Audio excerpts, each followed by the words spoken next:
So yeah, some people have been looking my way, asking what I'm gonna do if it's really banned. I feel like a lot of people aren't really taking it serious. I don't even know if I'm taking it serious. But let's just say, for the video's sake, that TikTok does get banned. How do I feel? What am I gonna do? Where do I stand? All in all, I'm okay with it.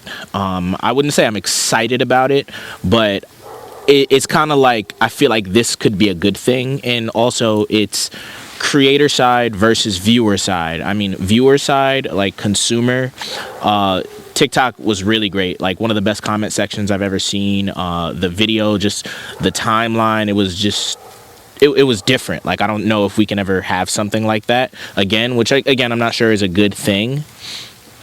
But as a viewer, it was an error. I'll say that. Now, as a creator, it's kind of the same thing like Vine. Vine was here and then it wasn't. But since then, I have to look at how those creators fare. Like, and it's kind of a weird thing for me, because some of those creators, like King Vader, like Meech, I've had the pleasure of meeting these people and building relationships with these people, and you can see after Vine, they flourished. So I think they flourished. What is a flourish? They flourished. Oh, man. But anyway, I can say, if I look at this from a history repeats itself perspective, I think I'll be okay. And also, I've been one to diversify my platforms. Like, I really spend most of my time on Instagram. And TikTok, I've always had a love-hate relationship with TikTok, because they've literally throttled my views. I've gone viral. I got into the creator program, went viral, and then immediately afterward, it felt like they weren't showing my videos to anybody. And while the same videos were performing great on other platforms, it was very obvious that they didn't want to pay. So it is what it is. And I've had an on and off, like I said, love-hate relationship with TikTok from a creator standpoint. So I think that this would be a new era. I've been trying to figure out where the traffic is going to go, and I'm positive it's going to go to YouTube and Instagram. So this video is an attempt to connect with YouTube and let YouTube know what's going on. And I predict that I'll be spending more time on YouTube, because as a creator, you stretch yourself very thin when you're on TikTok. Like, for instance, I'm on TikTok, YouTube, Instagram, which is where I spend most of my time. I upload my stories on there. I upload reels and videos and pictures of, what I do from day to day. But longer form content, I've never really been great at that. I've always liked to prepare my content and script it out and act it out and do takes and really polish it. YouTube, for the most part, you can't really be as polished as short form, because like this, for instance, I'm not going to prepare a whole entire script. This is really me sharing my opinion and where I'm coming from.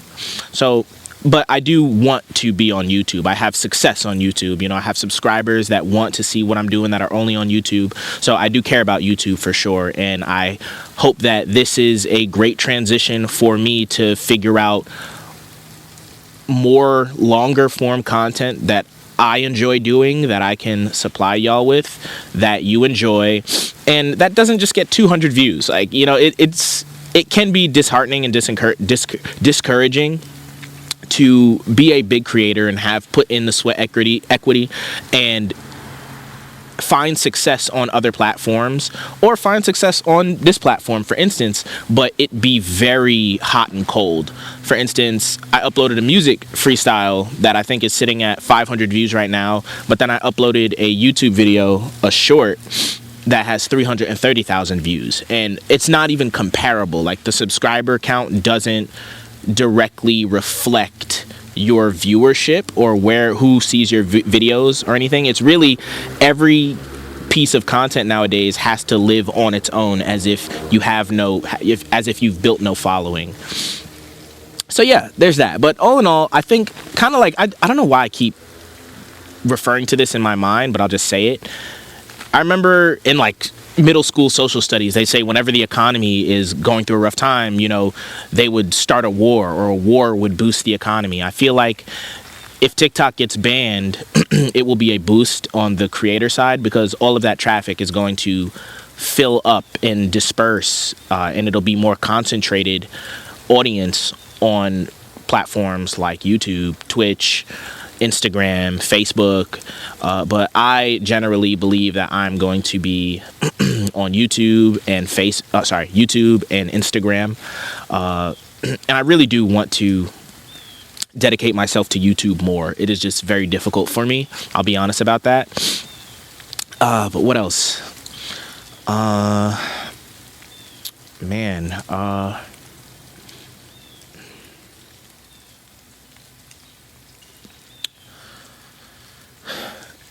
As far as the content in the future, I think I need to, well, as far as the content, to let y'all know where I'm at, what direction I'm going in, I love doing skits. I don't see myself just out cold stopping doing skits, because the way I make my skit content right now is if I'm inspired, or if I find a good joke within something. Like, for instance, I did a Marvel Rivals skit, and I had a chance to create a Jamaican character, which I love, accents. I love that, impersonations. I love doing that style of, acting or comedy, call it what you want.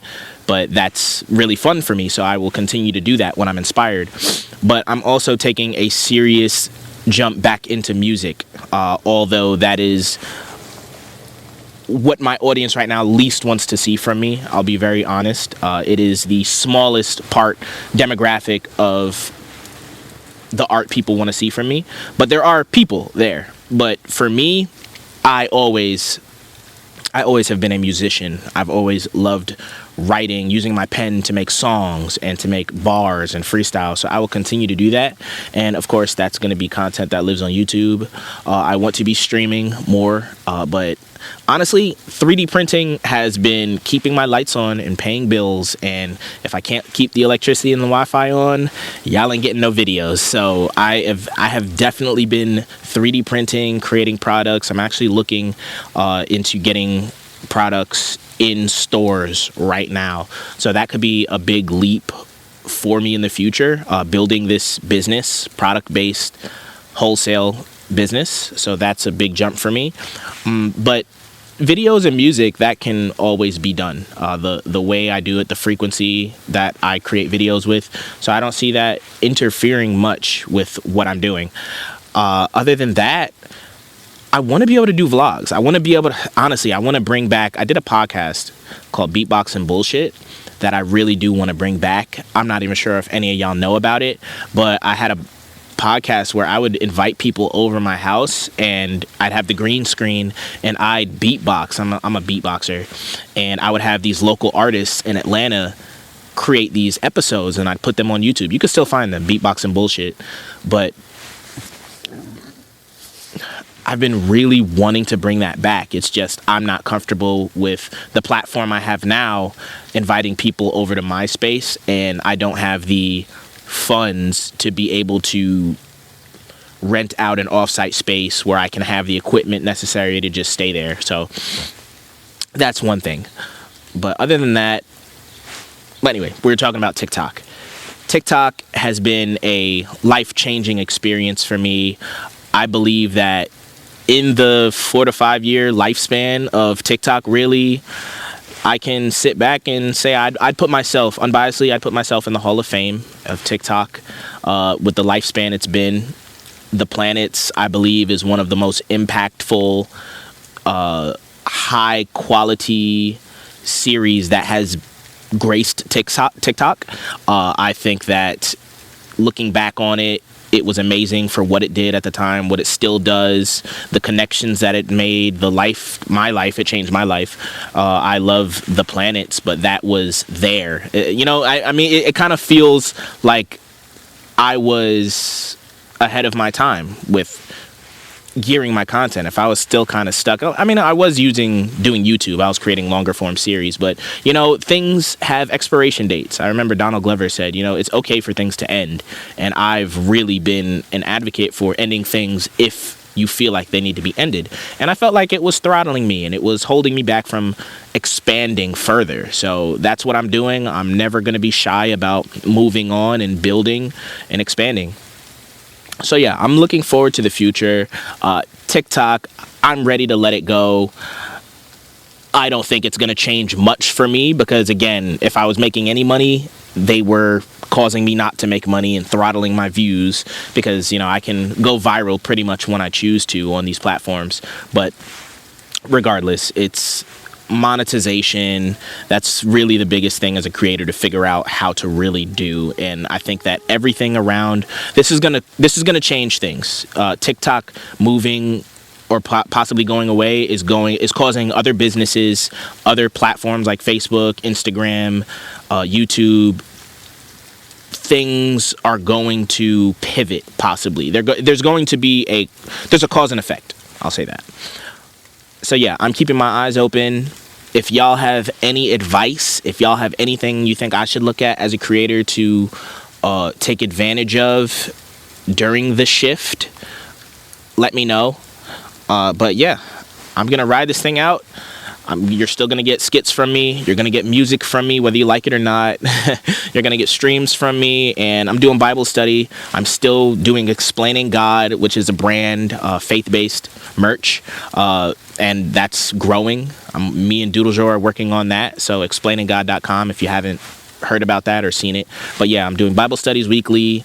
I'm going to be going live. And yeah, we're just growing in God, Christ, faith, content, music, everything all at once. So that's my piece on it. Keats did it. TikTok possibly coming to an end. It's kind of sad, but it is what it is, I guess. Anything I'm forgetting?